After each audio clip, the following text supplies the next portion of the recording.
I guess our viewers also uh, need to understand this.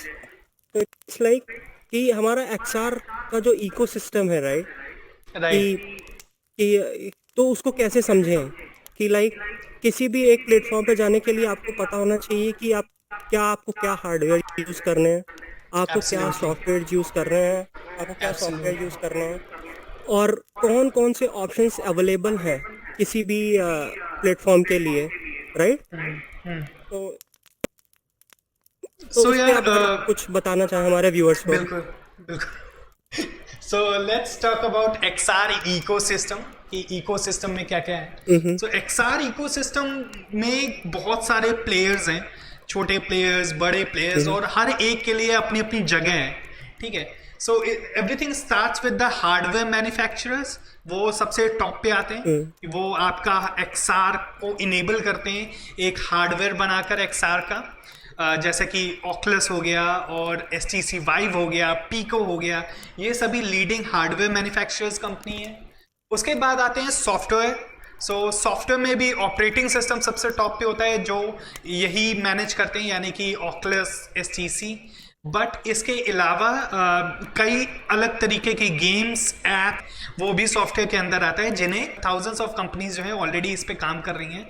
और किसी भी company का अगर हम आप नाम जानते हो, चाहे वो एडोब हो, चाहे वो यूट्यूब हो, हर किसी ने एक्सआर में किसी न किसी तरह के काम और प्रोडक्ट निकाल रखा है। सॉफ्टवेयर उसके बाद आता है। इसके अलावा काफ़ी सारी मार्केटिंग चेन आती है इसके बाद। अगर हम बात करें किसी भी तरह के किसी भी प्रोडक्ट की, तो उसकी मार्केटिंग भी उतनी अहमियत रखती है। उसके बाद सॉफ्टवेयर मैन्युफैक्चरर के साथ साथ मार्केट प्लेसेस काफ़ी इंपॉर्टेंट है।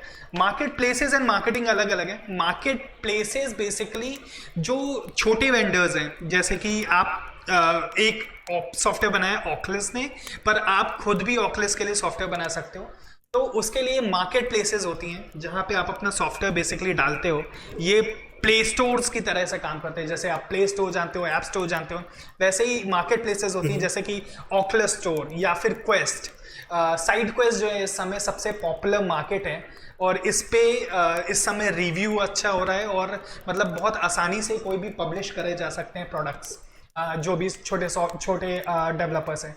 एक मेरे बहुत ही काबिल, बहुत ही अच्छा दोस्त है मेरा, जिसने एक काफ़ी पॉपुलर प्रोडक्ट इस समय साइड क्वेस्ट पे अपलोड करा है।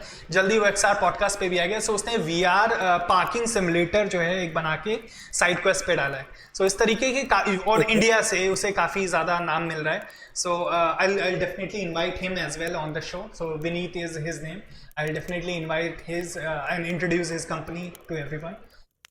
मार्केट प्लेसेस के अलावा लोकल वेंडर्स होते हैं, डिस्ट्रीब्यूटर्स होते हैं, जो हार्डवेयर को पॉपुलराइज करने का काम होते हैं। इसके अलावा इकोसिस्टम का एक बहुत बड़ा पार्ट होते हैं एजुकेटर्स, जो हमारी सोसाइटी है उसको अवेयर करते हैं किसी प्रोडक्ट के बारे में। और जब हम बात कर रहे हैं एक्सआर की, जिसके बारे में लोगों को कम नॉलेज है, तो इस तरीके के जो एजुकेटर्स हैं उनका भी काम बहुत ज़्यादा बढ़ जाता है, और उनको भी बहुत ज़्यादा अहमियत देनी होती है। क्योंकि अगर एक्सआर के बारे में कंज्यूमर जानेगा ही नहीं, तो एक्सआर कैसे लेगा। तो उसमें XRDI भी आता है एजुकेटर्स में। इसके अलावा हम्म। कंटेंट क्रिएटर्स का एक बहुत बड़ा वो सेक्शन है इस इकोसिस्टम में। कंटेंट की creators are basically the 360 video creators and 360 movie creators, XR AR content creators and all those. वो AR का इस्तेमाल करके या VR का इस्तेमाल करके ऐसा कंटेंट क्रिएट करते हैं, ऐसी आर्ट क्रिएट करते हैं जो कंज्यूमेबल होती है। और इसमें इंडिया के जितने भी तरीके के आर्टिस्ट हैं, जैसे कोई बहुत अच्छा पेंटिंग आर्टिस्ट है, why don't just do it in 3D, why don't just do it in XR। There is a software called tilt brush, जिसके साथ अगर आप अपनी आर्ट को 3D में ले जाएं तो वो बहुत ही ज़्यादा वैल्यूएबल बन जाती है। कोई भी 3D आर्टिस्ट जो हमें सुन रहा है इस समय, tilt brush is a must check out for you guys. That's a very important tool. Also, lastly, सबसे मेजर पार्ट होते हैं कंज्यूमर्स सबसे इंपॉर्टेंट पार्ट भी होते हैं, क्योंकि अगर कंज्यूम करने वाले ही नहीं है तो इन सभी का काम बेकार है, राइट?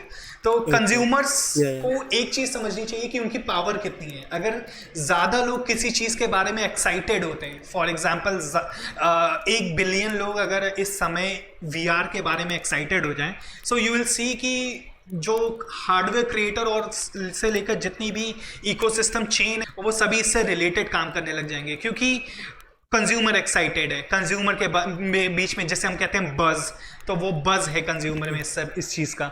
सो इस कारण कंज्यूमर सबसे ज़्यादा इंपॉर्टेंस रखता है, कंज्यूमर की नॉलेज सबसे ज़्यादा इंपॉर्टेंस रखती है, कंज्यूमर के टेस्ट सबसे ज़्यादा इंपॉर्टेंट लगते हैं, वो टारगेट हमारा कंज्यूमर ही होता है। सो इस तरीके से कंप्लीट ये इकोसिस्टम में काम करता है और हर चीज़ दूसरे पे डिपेंड होती है। For example right now VR की कॉस्ट महंगे इसलिए हैं क्योंकि कंज्यूमर्स के अमाउंट कम है।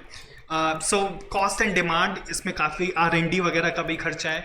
सो इस कारण डिमांड ही कम है, इसका सप्लाई कम है, सप्लाई कम है, इसका रेट्स हाई हैं और इट्स अ चेन। सो इसलिए इकोसिस्टम को समझना हमें बहुत ज़रूरी है।